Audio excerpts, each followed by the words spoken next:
5, I could use a 10, but let's use 5. Okay? So I want to calculate the present value, okay, of the cash flows. Okay?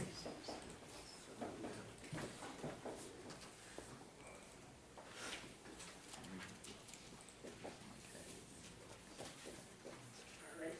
So now we can start setting up the discounted cash flow calculation. What's the holding period? What's the holding period? 7 years. No. We're in the DCF model. We're issuing 7-year bonds, but the holding period in which I'm evaluating and underwriting the acquisition, I'm using a 5-year holding period. Okay? 5 years. And what was the discount rate? What was the discount rate? What discount rate are we using? 6.5? Okay. And then did you pull out your calculators and start doing the calculations of the discount factors? So what is 1.065 to the 5th power? 1.34. 1.34, is that correct? That's, no, I didn't. 1.37.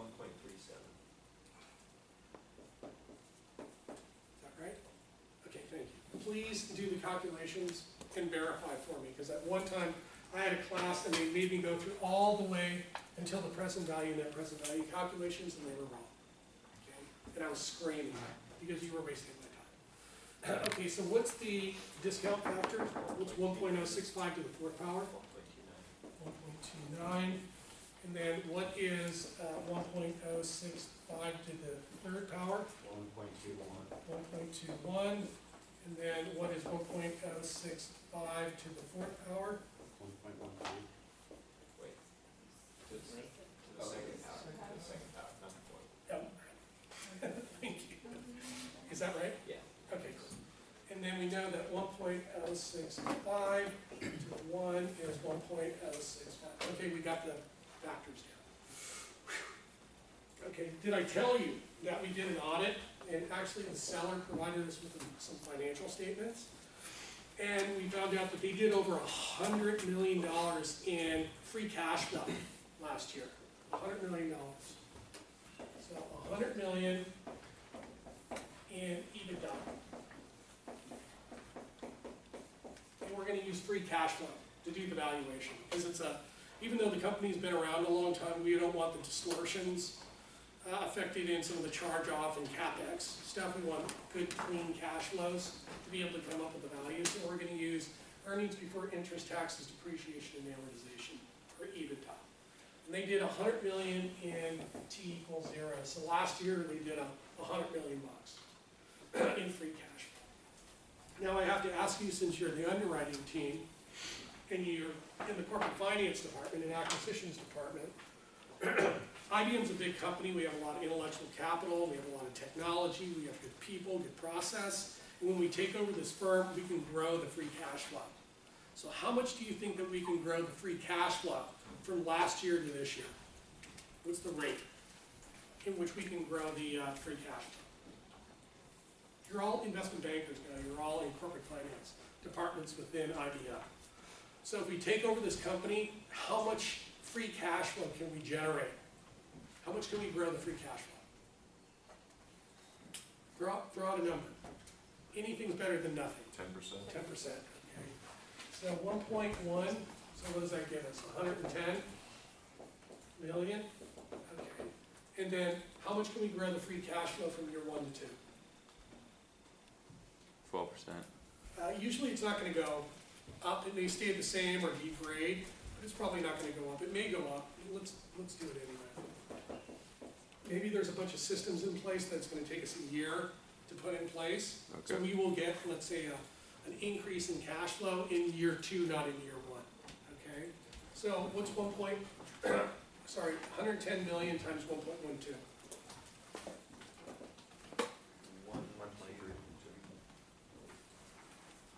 1.23200. Yeah. Just round up. Okay, just round up. So is that right? You guys checking my numbers? Thank you. And then what about from year 2 to 3? 8%. Okay, 1.08. And then give me the number, please. Give me the calculation.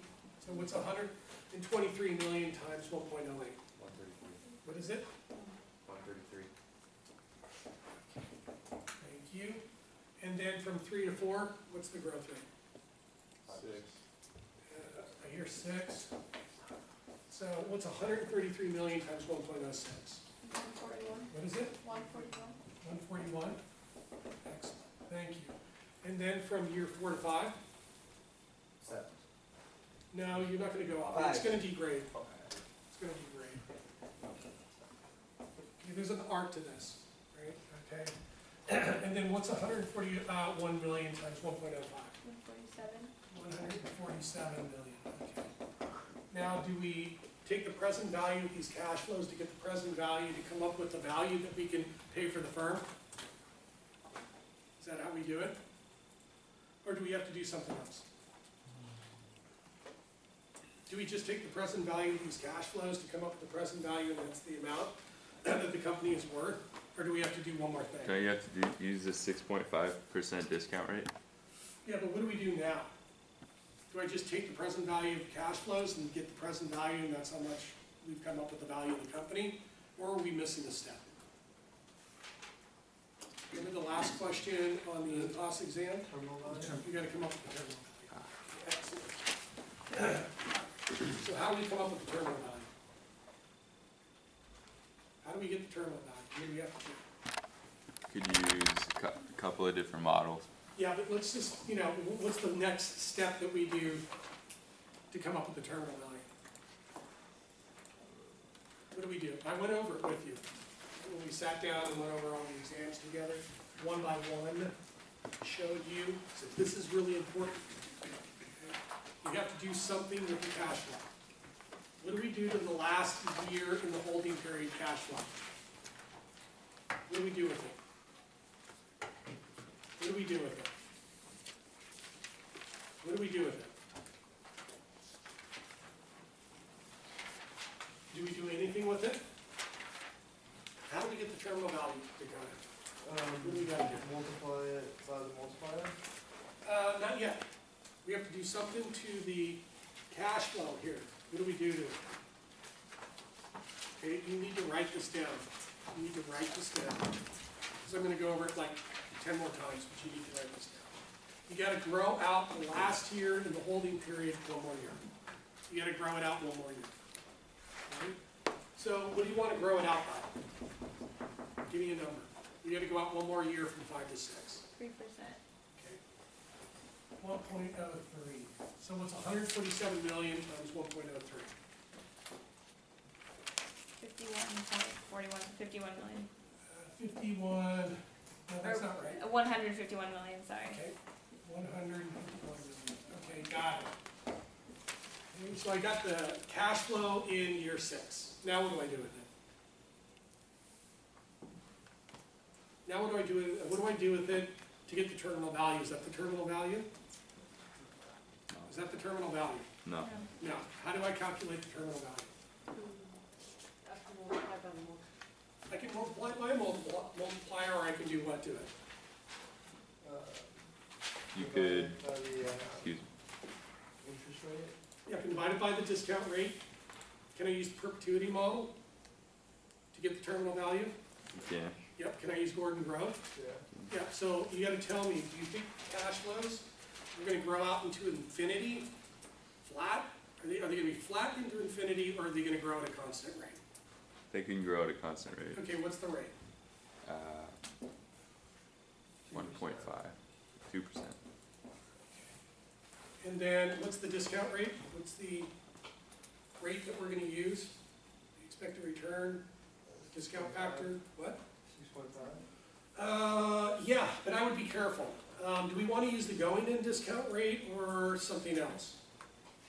Do we want to use the going-in discount rate or something else? Okay, great. Something else? We probably want to use something else. In 6 years from now and into the future, is the company going to be more or less risky? Less risky. It's going to be less risky. Is it going to be an older or younger firm? Older. Older. Okay. Are technology companies subjected to high competition? Yes. So are you going to use a higher or lower discount rate? Higher. Higher. Okay. And we already know that the going in discount rate is 6%, okay? So, and we're using 6.5. So how many basis points do we want to tack on to the going in discount rate to reflect the additional risk in the future to the front? How many basis points? How many percentage points do we want to add on to the 6.5? Just give me a number. What? 0.5? 0.5, that's probably a little low because technology companies have subjected to, how much?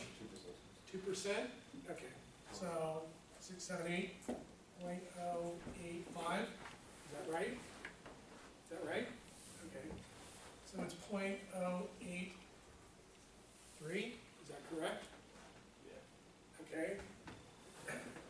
So what is 151 million divided by 0.083 to get the terminal value?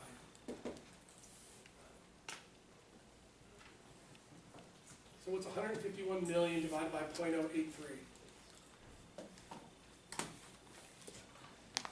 Okay, math, come on. 1.8 trillion. What is it? 1.8 trillion. No. Come on, give me the calculation. Billion. 0.083 is actually supposed to be 0.065. Yeah. No, but we added 200 basis points on top. Yeah, I know, but 0.085 minus 0.02 is 0.065. No, thank you. All right, so what's 151 million divided by 0.065? 2,323. Okay, so 2.323 billion, is that correct? Is that correct? Yeah, okay, great. All right, so now what do we do? What do we do with the terminal value? Add it to the end from the outside. Nice going, Dakota. So you're gonna add it to the last year's cash flow of the holding period, and what do we get? 2 billion. What do we get? What's the number? You tell me. It's like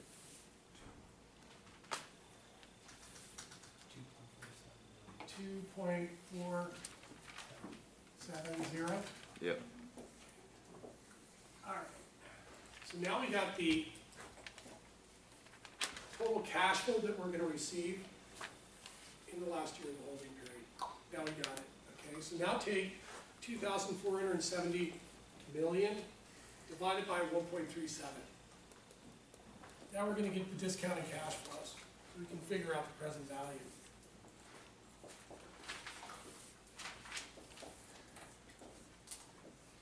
Okay, so start giving me the math.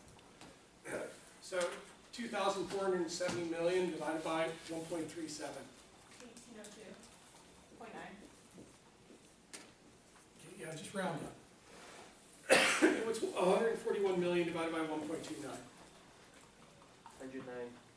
109? 109, yeah. Like that? Or 109. Just 109. like that? Yeah. Okay. And what's 133 million divided by 1.21? 110.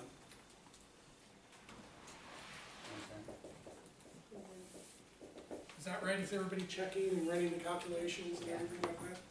That's Are right. you checking the numbers? Yeah, thank you. 123 million divided by 1.13? 108. 108. Excellent. And then what's 110 million divided by 1.065? 10. What is it? Wait. 103? 3. Now, give me, what's 103 plus 108 plus 110 plus 109 plus 1803? What's the present value?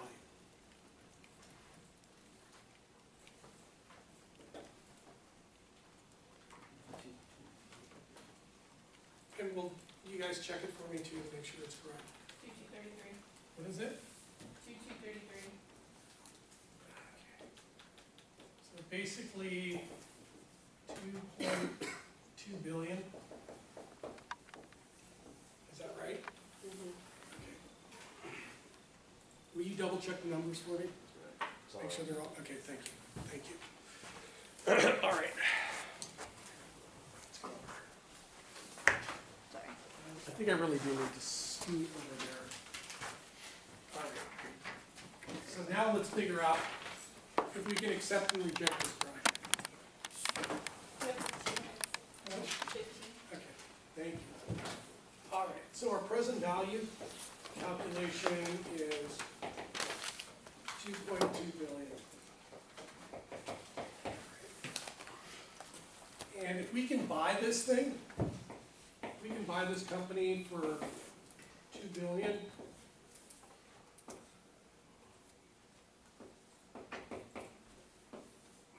What's our net present value? What is it? 200 million. And is it positive or negative? Positive. And if we get a positive net present value, do we accept or reject the project? Accept it. And the other question is our IRR higher than our weighted average cost of capital? When we have a positive net present value, is our internal rate of return higher than our weighted average cost of capital? Yes or no? Yes, it is. So in this case, the IRR is greater than our weighted average cost of capital. Okay, excellent. Oh, bad news. We can't buy it for 2 billion. They want 3. They want 3 billion. So what's our net present value? What is it? Negative 800. Okay, are we going to accept or reject it? Reject it. Reject it. And then the IRR, is it greater than or less than the WACC? Yes. All right. But we really want this project, okay? We really want this company. It's going to add a lot of synergy, bring in new products. We'll be able to cross-sell, implement across the product lines. We can leverage them up through our distribution channels. They actually have really good supplier networks too that we can leverage off of. What do we need to do? They offered $3 billion. So we'll sell it to you for $3 billion. What do? We go back. And we asked for a price reduction in the amount of what? In what amount? We asked for a price reduction in the amount of the negative net present value. You need to write that down. So the first thing we can do is we go back through the negotiation process and we ask for a price reduction in the amount of the negative net present value. Okay? And if we can do that, what does the net present value become? 0. And do we accept or reject? Accept. And what does the IRR to the WACC become? Equal to X. You guys are awesome. Excellent. Nice job. Okay, bad news. Bad news, they will not budge on the price. Okay, we're going to get no price reduction. So what do we do? What do we do now?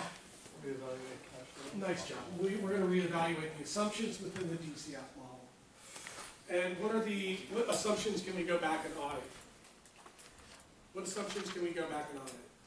The growth. We can look at the G's, right, in the cash flows. What else can we go back and look at? What else can we go back at? The rate used. For what? Oh, you mean the I, or WACC?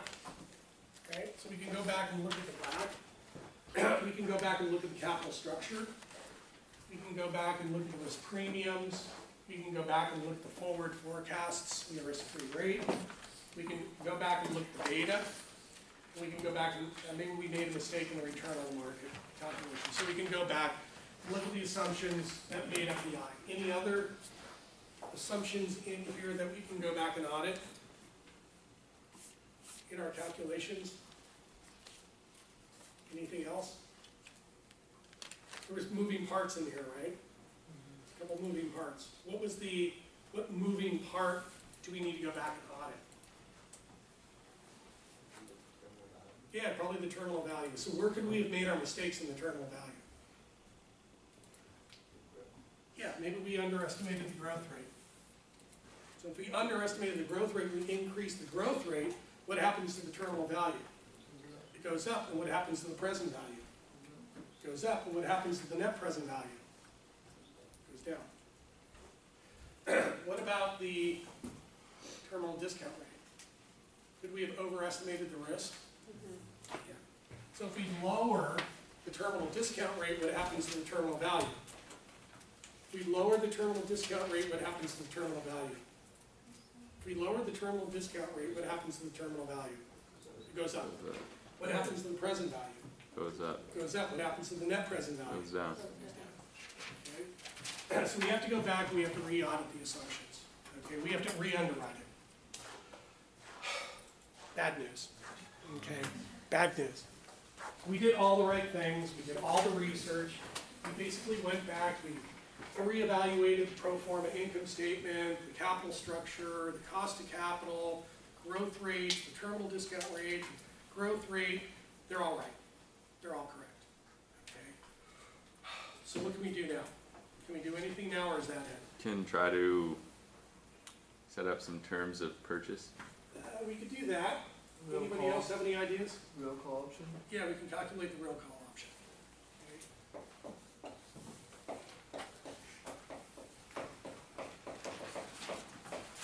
Now, real call option valuation is a standard in investment decision making. However, the book decided to bury it in chapter 20. Okay? So I'm bringing it forward to make it applicable. Because you don't bury it in chapter 20 and then refer it to chapter 8. Okay? It should be right up front. Okay? So we're going to calculate a real call option value.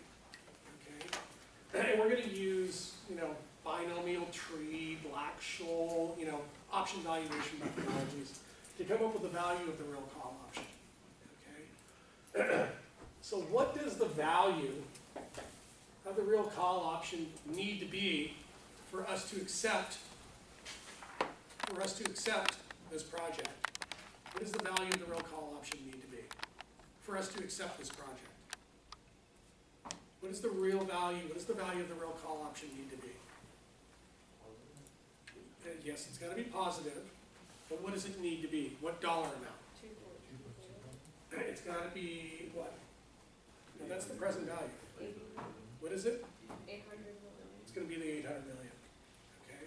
So the real call option value has got to be at least 800 million.